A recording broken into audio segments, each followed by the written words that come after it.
All right, guys. Next video, we're talking about nutrient timing here. Okay. Hopefully, you guys have a good understanding of your calories and the ballpark range where you want to be there, then your macronutrients and how to break that down. And kind of, once again, we're not trying to be super specific in this stuff. We're just trying to get you guys in a ballpark range of understanding what you should eat and how much. Okay. So today we're going to talk about timing. All right, and there could be an argument between our next principle, which is food composition, between which one should come first. Okay, and the reason we're putting timing in there is because, we train and primarily we're looking for performance, right? Form follows function. So if you are kicking butt in the gym, your form, your body composition is going to follow that. Okay, so when you eat has a lot to do with how well you do in the gym. All right, so that's why we're going to talk about that one first in terms of like, when am I going to put these macronutrients into my diet? All right, so we're going to talk a little bit about just meal frequency right off the bat. Right, and this is kind of a topic. Some people talk about intermittent fasting and things like that. Once again, we're going to talk about principles. All right, and the optimal results are going to come from some sort of spread of 4 to 7 meals per day. Okay, so doesn't have to be a perfect number. Okay, it's not just a hard number that you have to stick with. But if you can spread out those macros over the course of 4 to 7 meals, you should get some pretty optimal results there. All right. Once again, we're going to start with our protein. We've got to get that one down. Now, muscle is a dynamic tissue, meaning it's going to grow and shrink throughout the day and night, okay, as you go along. So it's best to spread our protein out as much as we can across those 4 to 7 meals. Okay, we want a continual supply of amino acids into the bloodstream. All right, so that's pretty important. That's why we're going to go with that principle as number one of like, if we're eating 5 meals, we want to kind of split that protein amount up across those 5 meals. Okay, we'll get more into that in our example, but just kind of keep that in mind. If we can spread protein, if we can have protein with every meal throughout the day, we're going to be doing pretty good. We're going to be supplying ourselves, and we're going to fight off any sort of muscle tissue breakdown throughout the day. Now, there is one little caveat to that, and it's going to be the digestion rate, and we'll get more into that, into our food composition. And if you guys want to know more about that stuff, more in depth, just hit us up, and we can break that down a little bit more. Okay. Next up is going to be our carbohydrate. Now, this one is the big one in terms of training, okay, and how we're training, what our goals are for training, all that good stuff. But just the general recommendation is keep your carb consumption, majority of it, around your training. Okay, so if you're training 4 or 5 days a week, 3 days a week, whatever, majority of those carbs should be around that training time.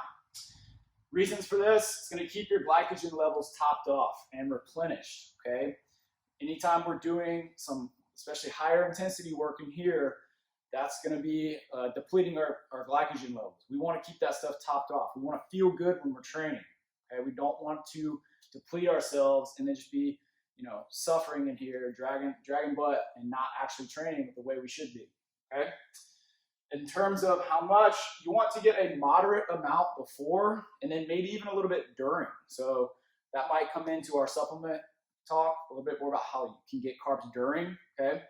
But just think moderate before, and like I said, we'll go over this more in our example, and or during the training. And then you want to get a higher amount post-training, okay? So moderate before, during, and then kind of backload a lot of those carbs after training to replenish and help the growth and repair of the muscle tissue that you broke down, okay? Now, fiber, okay? We got to talk about that too, all right?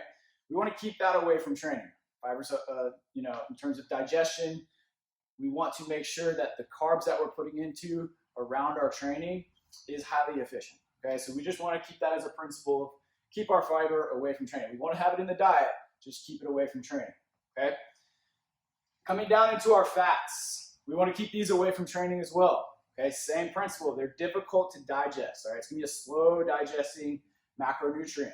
All right, highly caloric dense, but slow to digest. So keep that away from training. Depending on your training time, obviously, that is where we're going to plant some of this stuff. Okay, so if let's say you train midday or 1 o'clock or something like that, you might want to have some quality fats in the morning, quality fats at night, but keep that stuff away middle part of the day. Okay, simple as that. Now, where fats could be kind of used in terms of timing, let's say you do some sort of intermittent fasting, or you know that you might not be able to eat for like a 6-hour period or something like that.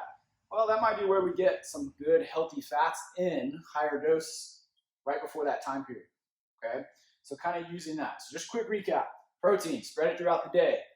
Carbohydrates, mix that in pre, during, and then a little bit higher amounts right after your workout if you can.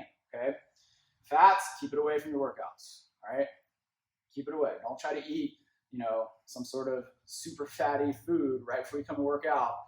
It's not going to work out too well. All right. Now, lifestyle factors. Okay, you might not be able to keep this stuff perfect. That's why I say, hit us up. We can help you out with that. All right. But these are the general recommendations, general principles. Right. Into our example, we're going to take that same 220-pound individual. Keep their macros: 220 grams of protein, 265 grams of carbs, and 127 grams of fat. We're going to say they eat 5 meals a day. Okay, they're doing pretty good. Now, like I said, this isn't perfect. Not always going to happen like this, but let's just, for example's sake, we spread that protein out. So he gets about 44 grams of protein spread across 5 meals. Okay. Now, the carb spread. Here's what it would look like, just as an example. We're going to get about 55 grams of carbohydrate before training, okay? And we might be able to mix that up into like a 20 before, 25 during, something like that. Then the meal after training, we're going to get a pretty good dose, about 85 grams of carbohydrate. Then we're going to, in our next meal, go down to 55, and then we might trail off into 45 and 25. And this might be where we see more of that higher fiber content as well in those lower carbohydrate meals. In terms of our fat, once again, we just want to spread that out in the meals that are away from our training. Okay, so if we can keep that in those meals. And then a good little example would be maybe you get some healthy fats mixed in with some slow digesting protein. Kind of talks about that up there, but if you guys want more information on that, just hit us up. But healthy fats mixed with some slow digesting protein right before you go to bed. Okay, you're about to spend an extended period of time without eating. We want to make sure that we get some slow digesting foods going along with that to keep our body fully supplied throughout the night. All right. So timing can be kind of complex, but if you guys stick with these principles, you'll be all right. All right. If you want more information, hit us up. Our next talk, get to the good stuff: food composition. What do we actually eat? What does this stuff entail? Okay.